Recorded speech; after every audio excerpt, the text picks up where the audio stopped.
Hello， 我是那个大叔，很高兴又来到我的游戏频道。今天继续带来全军破敌战锤3的对战影片。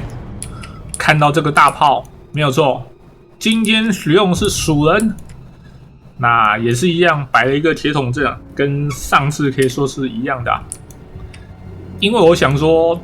面对这个种族，试试看能不能撑得住。好，我们来快速看一下。前面一字排开也是跟上次一样是氏族战属长矛兵，那左右两侧呢是风暴害属长戟版本，正前方这边混了一队风暴害属剑盾，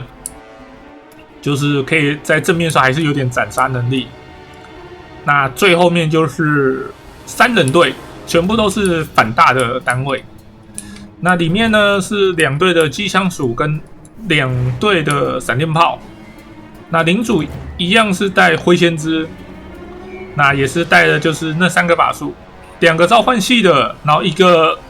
中毒法术，让我方单位的武器上面附上中毒伤害。那我方这边跟上次可以说是一模一样。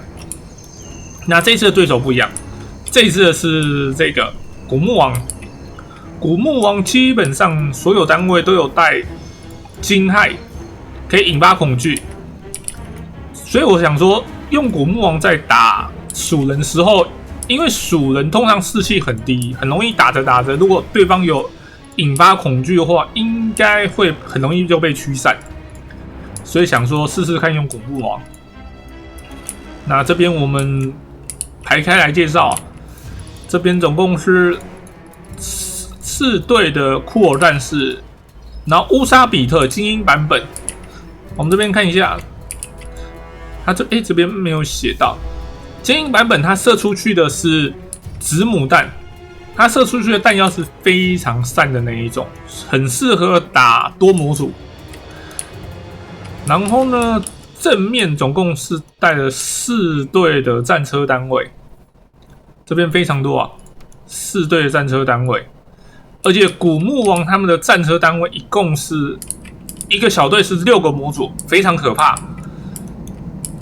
这样子总共会有大概24个模组，这样子撞下去，基本上步兵会非常难过。然后这边就是后面带了4队的骷髅弓箭手，最基本的弓箭手，钱都放在战车上面的。那这边还是骷髅骑士，就是多了一队比较便宜的骑兵。那我们这边看一下，领主是这个赛特拉永恒之王，那骑乘的是征战斯芬克斯就是大猫咪这边带的法术是有这些，像是强化自身能力的强化武器，以及破甲能力，然后还有这个提升物理抗性加 40%， 或者是减少对方能力的法术，主要就是带这些。好，让我们来进入战斗吧。因为想说古墓王基本上这个派系所有的单位都可以引发恐惧，感觉打着打着应该蜀人很容易就被吓跑。我们这边看一下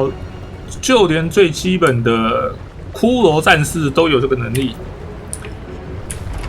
那我们这边看到当然是第一时间去射击赛特拉啦。他这么大只这么显眼，我觉得不射击他对我过不去我良心会过不去但是对方也没办法说什么，像这种战场比较远的时候，这种单体巨兽就是最好的目标了。想跑也没办法跑，因为他这种大炮是速度非常快的。好，他现在准备切近了，机枪鼠开始集火射击哇，赛特拉的血量非常少，已经不到 50% 其实他应该要跟着大部队走才对，他这样子会等于说是完全没做事就消失他这个操作迷之操作，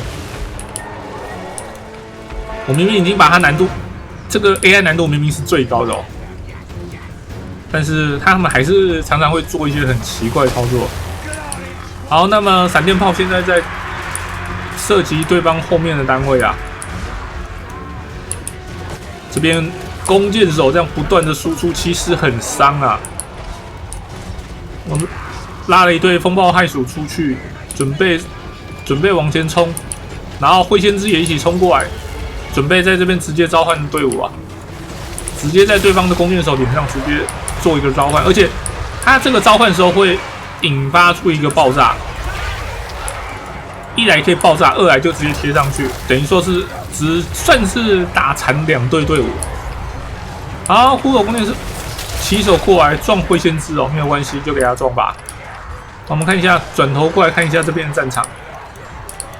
这边是准备开始做一些冲撞。这个就是如果没有去挡住的话，他这样一路撞上，其实蛮恐怖的。而且撞上去士气很低的状况下，非常容易被惊骇哦。我们这边看一下，基本上他是这个会直接崩溃，很快就直接跑走了。但是骷髅战车其实也蛮脆的，坦白讲，它模组多，但是不经打，因为它每个模组的血量其实都不太多。不过目前战场就跟我所想的差不多一样，就是撞着撞着，然后鼠人就会跑走。然后这边骷髅战士，你看，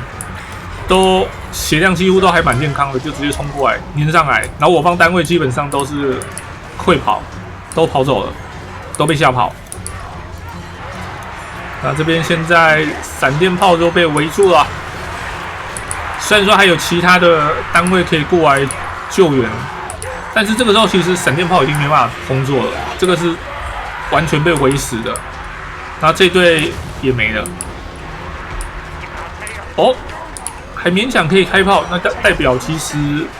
没有被黏住哦。刚刚看着他开了一炮，那代表其实这边的其实没有做事，算是被隔离出来。然后炮组人员还可以再持续再开炮，这边的应该也是没有黏过来，没有做事。但是你看一下，打着打着，其实士气会那个我方士气其实越来越少，然后很容易被吓跑。像这个，等一下可能就又会吃到惊骇，然后就跑走了。这个就是鼠人比较头大的地方，就是遇到这种会引发恐惧的单位，就是算是劣势啊。你看这边跑的，他们会跑速度会比较快，然后会跑很远，然后重新回线，你要想办法。然后这边又是一个小型交战，不过打着打着，对方的快要蒸发了哦，这个对方应该会承受不住。哦，他在后面召唤了一堆乌沙比特，这个是灵魂国度召唤出来乌沙比特，他是有着强大的反步兵能力。那我这边拿了一些比较便宜的部队去黏住他啦。哦，刚好时间结束。那我们这边看一下，对方的弓箭手还在这边不断的愉快的输出哦。我方暂时拿他没有办法。那这边骑手呢又冲过来哦，我方这边单位来不及反应，这一个冲撞。不过还好，风暴骇鼠其实是反大的，比较不怕。但是对方的领主太早陨落了，对方赛特拉其实不要那么早切入，我觉得他留到后面就真的不好讲。如果是我的话，我应该会先让战车先往前冲一波，因为战车带那么多，其实前面冲个1-2次，这边老鼠应该会很难过。然后赛特拉之后第二时间再进场，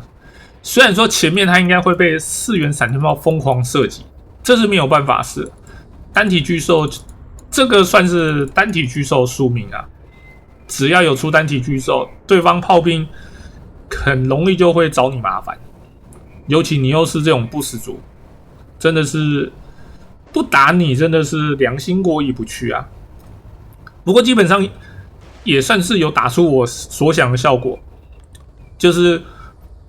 那个铁桶阵很难维持住阵型，因为蜀人的普遍士气都算是偏低的单位，那打着打着很容易被这些侵害到，引发恐惧，然后就跑走，然后回线回来的士气通常都不会很高，然后可能打着打着又会被吓跑。刚刚确实有打出这种效果，其实在收尾的时候，我自己一度觉得有点吃力。那主要是闪电炮后面闪电炮那边，虽然说表面上看起来都是粘在闪电炮，但是其实他们都是被大炮卡住，他们反而其实没有做事，然后让我方单位其实有时间去做输出。某个角度讲，闪电炮刚刚替代了那个肉盾这种角色，刚刚好像至少卡了3队吧。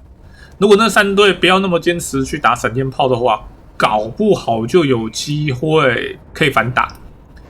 因为回线回来的士气都很低，你只要去跟他们硬砍，搞不好还可以再把他们砍跑，然后砍着砍着，老鼠搞不好就会蒸发掉。好，那以上就是今天影片的内容啦。如果喜欢我的影片，帮我点个赞，并且分享出去。我是那个大叔，我们下次再见，拜拜。